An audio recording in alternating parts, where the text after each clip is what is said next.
Olá, sejam todos muito bem-vindos à nossa aula Introdução à Alfabetização Infantil. Essa aula foi pensada com muito carinho por mim e também pela psicopedagoga Luísa Verardo, e nós temos um prazer muito grande em compartilhar com vocês um pouco do nosso conhecimento a respeito da introdução à alfabetização infantil. Para iniciar, falaremos sobre o realismo nominal. Você sabe o que é o realismo nominal?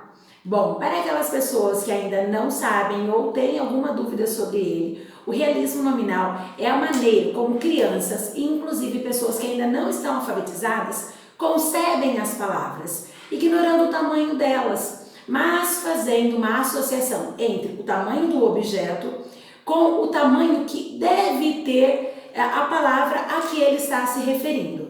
O meu nome é Fabiola Serpa, eu sou psicopedagoga clínica e institucional, supervisora de atendimentos psicopedagógicos clínicos, pós-graduada em atendimento educacional especializado pelo Unicesumar e graduada em letras português e inglês pela Universidade Estadual de Maringá. Na aula seguinte, eu conto um pouquinho mais sobre mim.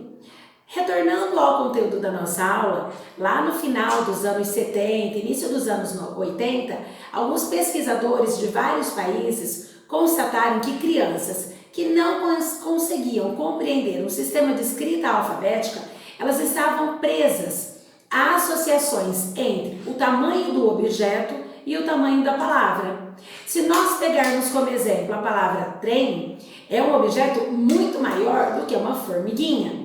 Apesar disso, aquelas crianças que ainda se encontram nesta fase do realismo nominal, elas tendem a dizer que trem é uma palavra muito maior do que formiguinha, porque elas estão considerando o tamanho do trem, ignorando a quantidade de letras desta palavra.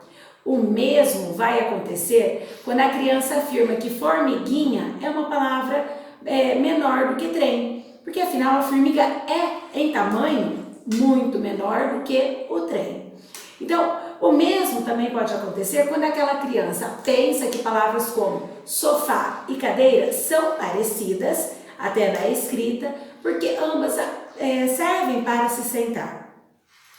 O que acontece? Isso deixa claro que para a criança compreender um sistema alfabético, ela vai precisar superar esse realismo nominal. A nossa escrita ela é feita como conjunções de sílabas e como nós sabemos, uma mesma sílaba pode sim aparecer em palavras diferentes. Se eu pego, por exemplo, a sílaba pá, quantas palavras só na nossa língua portuguesa é possível formar com esta sílaba pá?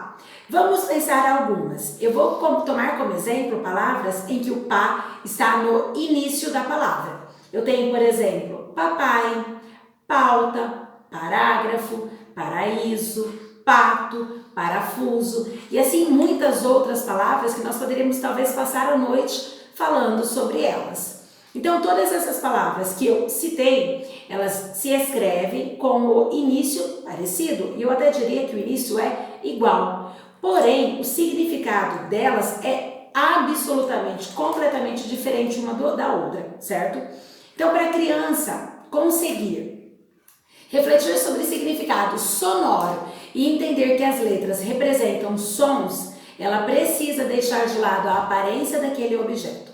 Enquanto a criança ainda estiver fazendo referência do tamanho do objeto com a palavra, ela ainda vai estar presa neste realismo nominal. Então, o realismo nominal ele é uma fase em que a criança ainda não desenvolveu as habilidades da consciência fonológica, habilidade fundamental para compreender o nosso sistema alfabético.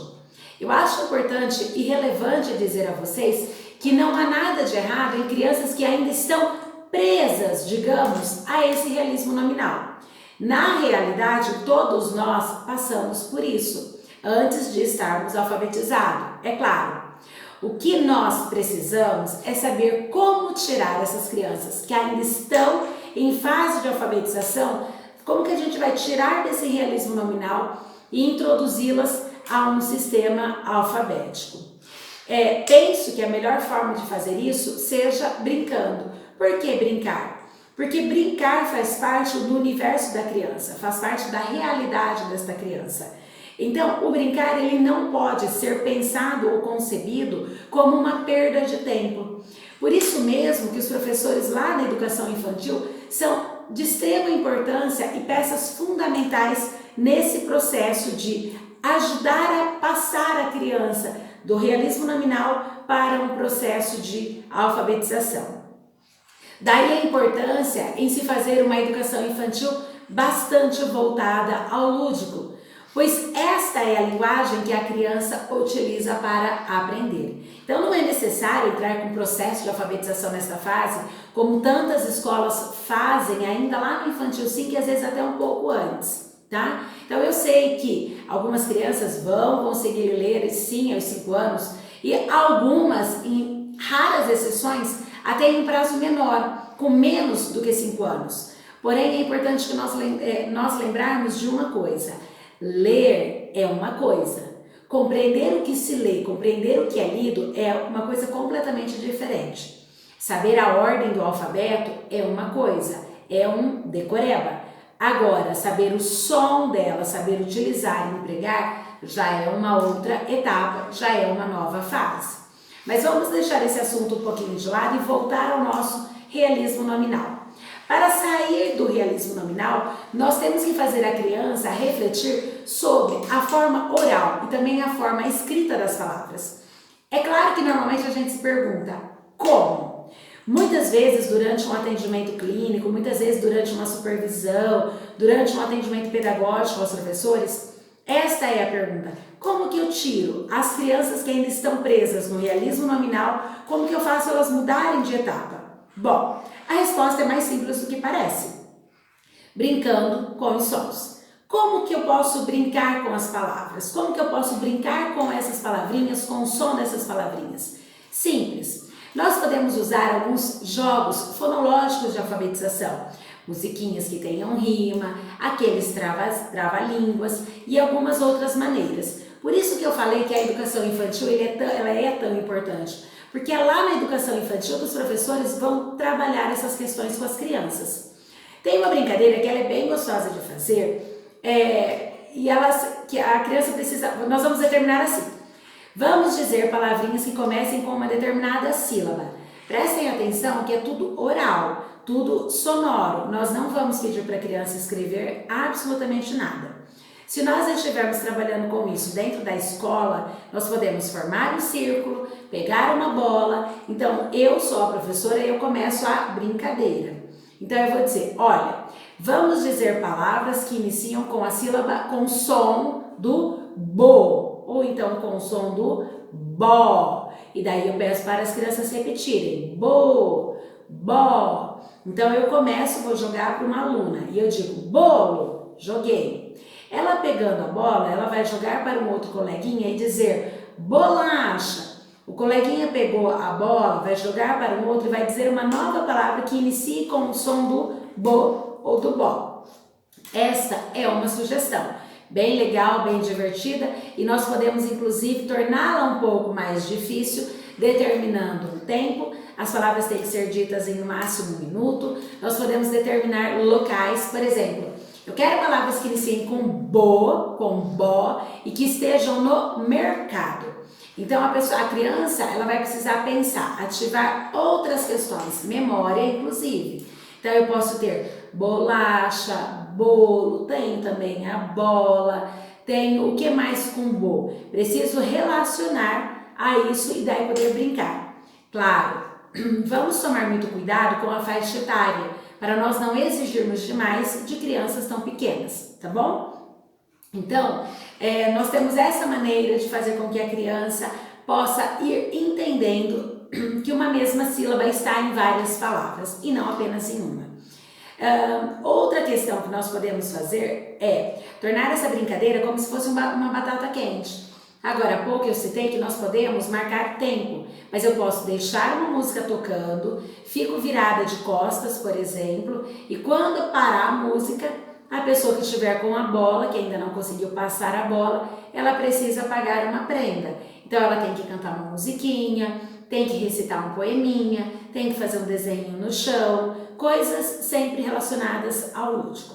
Então nós estamos pensando, nesse tipo de brincadeira, nós estamos pensando em maneiras de tirar a criança de um realismo nominal e começar a introduzi-la para uma próxima etapa, certo? Então, uma outra maneira de fazer isso também são com jogos de tabuleiro, qualquer tabuleiro. Na clínica mesmo, quando eu pego essas crianças que nós vamos trabalhar, eu pego um tabuleiro simples, inclusive eu vou deixar ele disponível para vocês na descrição desse vídeo, um peãozinho, então nós temos que dizer palavras. E quanto mais partezinhas essa palavra tiver, mais eu ando casinhas. Então, por exemplo, eu vou dizer bolacha, bolacha. Então, eu vou andar 3 espacinhos. Inclusive, eu posso, junto com a criança, pensando e marcando. Aí, ela falou para mim, pão. Então, ela vai observar que ela deu só um pulinho, pão. Eu andei 3, porque a minha era bolacha, dela era pão. Então a criança vai começar a observar que a palavra, e elas conseguem perceber que quanto maior a palavra, mais ela anda. Então depois ela vai começar estrogonofe de carne, bolo de chocolate. E daí a gente vai deixando as crianças irem e andarem, pular as casinhas, e elas vão observando que às vezes uma palavra pequenininha, formiguinha, é muito maior do que uma palavra como trem, certo? Então, dessa maneira, nós conseguimos, inclusive, fazer com que as crianças passem de um estágio para o outro. Então, nesse caso, a orientação, a gente pode dar a orientação restringindo o tamanho, o que vai ser, por exemplo, vamos falar palavras para o tabuleiro, vamos falar nomes de comida. Então, daí a criança vai pulando as partezinhas. Então, aqui eu já dei 2 sugestões. Palavras que começam com uma mesma sílaba, foi o caso do bo, do bó. E dei também, que você pode usar até como uma brincadeira do batata quente. E dei também a sugestão do que nós podemos fazer com o tabuleiro. O tabuleiro ele é bem legal para a criança perceber o tamanho das palavrinhas. Isso é bem legal. Depois a gente também pode ir fazendo algumas adaptações, buscando novas brincadeiras, buscando novas estratégias, sempre pensando em como que eu posso, às vezes, a partir de uma atividade, torná-la lúdica e fazer com que as crianças mudem de um estágio para o outro. Então, as crianças que estão em um período de alfabetização, elas ainda não estão alfabetizadas. Então, elas devem passar por essa prova de realismo nominal. Então, essa prova de realismo nominal, eu vou deixar ela também disponível aqui no link da descrição. Muitas vezes, as crianças que não estão alfabetizadas, elas chegam até a clínica psicopedagógica, por exemplo, e uma das queixas não está alfabetizada, já tem 6, 7, 8, 9 anos, não lê. Então, é importante aplicar a prova do realismo nominal para saber se essa criança já passou desta fase ou se ela ainda está presa a ela. Se a criança estiver presa à fase do realismo nominal, não adianta querer alfabetizar essa criança porque vai ser muito difícil. É impossível? Eu não vou dizer que é impossível, mas difícil sim. Bom, no próximo vídeo eu vou explicar a vocês sobre consciência fonológica. Mas antes de finalizar essa aula, nesse vídeo, deixe o seu like, se inscreva no meu canal, ative o sininho para receber todas as notificações, certo? Um abraço para todos vocês e estou esperando vocês na nossa próxima aula.